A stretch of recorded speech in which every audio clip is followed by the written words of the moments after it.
बंधु नमस्कार।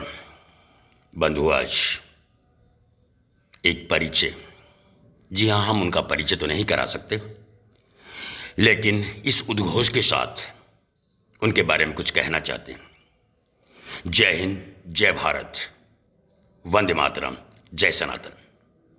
जी हाँ बंधु, विप्र गौरव राजीव दीक्षित, क्रांतिकारी भारतीय वैज्ञानिक राजीव दीक्षित। क्या बंधु आप जानते हैं इनके बारे में कुछ?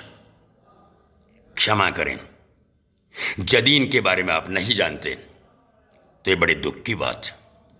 जी हाँ बंधु, तो इस बारे में जैसा हमें ज्ञात है हम अवगत करवाते हैं आपको। राजीव दीक्षित, जिनका पूरा नाम राजीव राधेश्याम दीक्षित था, एक भारतीय वैज्ञानिक, प्रखर प्रवक्ता और आज़ादी बचाओ आंदोलन के संस्थापक थे। वे एक भारतीय सामाजिक कार्यकर्ता थे। बहुत सालों से बहुराष्ट्रीय कंपनियों के खिलाफ संघर्ष कर रहे थे। वे भारतीय स्वतंत्रता के समर्थक थे और भारत में स्वाभिमान आंदोलन, आज़ादी आंदोलन और स्वदेशी आंदोलन के माध्यम से देश में जागरूकता फैलाने के लिए क्रियाशील थे। राजीव दीक्षित का जन्म 30 नवंबर 1967 को उत्तर प्रदेश के अलीगढ़ जिले के नाहा गांव में हुआ था। राजीव दीक्षित स्वतंत्रता सेनानियों के परिवार से थे। इनके पिताजी का नाम राधेश्याम दीक्षित है। इनकी माताजी का नाम मिथिलेश कुमारी दीक्षित है। राजीव दीक्षित के परिवार में उनके छोटे भाई प्रदीप दीक्षित और बहन लता है। राजीव ब्रह्मचारी थे, उन्होंने कभी शादी नहीं की।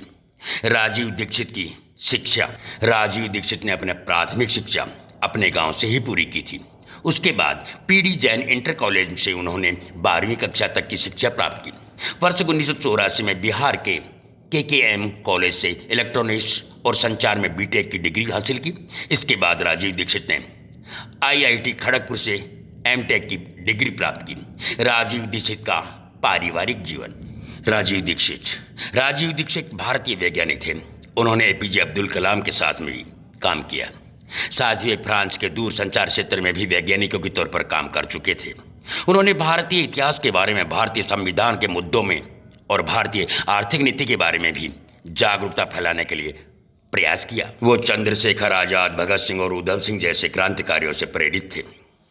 बाद में महात्मा गांधी की शुरुआती कार्यों की सराहना करते हुए और शराब, गुटखा इत्यादि के उत्पादन के विरुद्ध में कार्य करते हुए गोरक्षा और सामाजिक अन्यायों के विरुद्ध लड़ाई लड़ते हुए अपने जीवन को समर्पित कर दिया।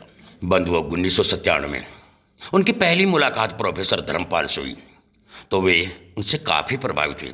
धर्मपाल जी कई वर्षों तक यूरोप में अध्यापक थे, जिनके सानिध्य में राजीव को शोध कर यह ज्ञात हुआ कि अंग्रेजों ने 34,735 कानून भारत को लूटने के लिए बनाए थे और उनका यह कहना था कि भारत सरकार आज भी वही कानून चला रही है। भारत में भ्रष्टाचार, गरीबी, भूखमरी जैसी समस्याएं इन्हीं अंग्रेजी नियमों की वजह से है। पिछले 20 वर्षों में राजीव भाई ने भारतीय इतिहास में जो कुछ सीखा उसके बारे में लोगों को जागृत किया। अंग्रेज भारत क्यों आए थे? उन्होंने हमें गुलाम क्यों बनाया? अंग्रेजों ने भारतीय संस्कृति और सभ्यता और हमारी शिक्षा और उद्योगों को नष्ट क्यों किया और किस तरह नष्ट किया, इस पर विस्तार से जानकारी दी ताकि हम पुनः गुलाम न बन सके। आज़ादी बचाओ आंदोलन और भारत स्वाभिमान। भारत में लगभग 5,000 बहुराष्ट्रीय कंपनियां हैं जो भारत में अपना प्रसार कर रही हैं। उस कंपनी के उत्पादों के लिए भारतीय कड़ी मेहनत करते हैं, लेकिन सभी उत्पाद उनके देश में भेज दिए जाते हैं। इसलिए उन्होंने स्वदेशी आंदोलन शुरू किया और हर भारतीय से आग्रह किया कि वो स्वदेशी उत्पादों को अपनाएं। उन्होंने कोको कोला, पेप्सी, यूनिलीवर और कोलगेट जैसी कंपनी के खिलाफ लड़ाई लड़ी और शीतल पेय पदार्थों में जहर होने की बात कही। इसके लिए उन्होंने लंबी लड़ाई भी लड़ी और ये साबित भी कर दिया कि इन पेय पदार्थों में जहर है, इन्हें पीना स्वास्थ्य के लिए हानिकारक है। उनका ऐसा मानना था कि इन कंपनियों ने अपने देश में धन को कम कर दिया है और जिसमें भारत और गरीब होता जा रहा है। दीक्षित ने सुझाव दिया था कि भारतीय सर्वोच्च न्यायालय को स्विस बैंकों में जमा भारतीय काली संपत्ति को राष्ट्रीय संपत्ति घोषित कर देनी चाहिए। वर्ष 1999 में राजीव दीक्षित की मुलाकात योग गुरु स्वामी रामदेव से हुई। उस समय बाबा रामदेव पूरे देश में योग को फैलाने का कार्य कर रहे थे। दरअसल बाद 2009 में दोनों ने मिलकर भारत स्वाभिमान स्थापना की। राजीव दीक्षित को भारत स्वाभिमान का राष्ट्रीय महासचिव बनाया गया। स्वदेशी में उनका विश्वास था नई दिल्ली में उन्होंने एक स्वदेशी जागरण मंच का नेतृत्व किया, जिसमें 50,000 से भी ज़्यादा लोगों को उन्होंने संबोधित किया। इसके अलावा उन्होंने कलकत्ता में भी विभिन्न संगठनों और प्रमुख व्यक्तियों द्वारा समर्थित आयोजित कार्यक्रम का नेतृत्व किया।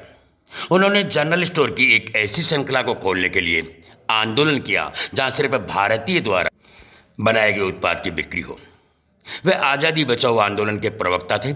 उन्होंने कराधान प्रणाली के विकेंद्रीकरण की मांग करते हुए कहा था कि वर्तमान में प्रणाली में जो नौकरशाही है वह भ्रष्टाचार के मुख्य कारण थे। साथ ही उन्होंने यह भी दावा किया था कि राज्य कर का 80% तक राजनेताओं और नौकरशाहों के भुगतान के लिए इस्तेमाल किया गया था। आम जनता के विकास उद्देश्यों के लिए सिर्फ 20% का ही उपयोग किया जाता है। राजीव दीक्षित की मृत्यु। राजीव दीक्षित का निधन 30 नवंबर 2010 को छत्तीसगढ़ के भिलाई में दिल का दौरा पड़ने की वजह से हो गया था। उनकी मृत्यु हुए कई वर्ष बीत गए, लेकिन अभी भी उनकी मृत्यु के कारणों पर अनिश्चितता बनी हुई है और उनकी मौत का कारण अज्ञात है। राजीव दीक्षित की उपलब्धियां। राजीव दीक्षित ने कई पुस्तकें लिखी और कई लेक्चर भी दिए, जिनका संग्रह CD, SD, क्राइस्ट इत्यादि में जैसे इलेक्ट्रॉनिक्स मीडिया में संग्रहित है, जिन्हें विभिन्न ट्रस्टों के द्वारा प्रकाशित कराया गया है। राजीव दीक्षित ने डॉक्टर अब्दुल कलाम के साथ भी काम किया है। राजीव भारत से विदेशी कंपनियों को भगाना चाहते थे और भारत में आयुर्वेद पर आधारित मेडिकल सिस्टम लागू करना चाहते थे। जी हाँ बंधु, ऐसे थे राजीव दीक्षित। आज के युवाओं को, बल्कि सभी को उनसे प्रेरणा लेनी चाहिए। देशभक्ति उनमें कूट कूट के भरी हुई थी।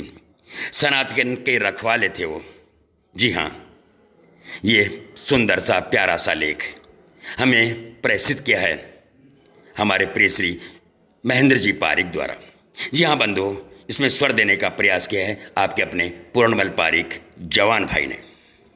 ऐसे देशभक्त राजीव भाई को हमारा सत सत नमन।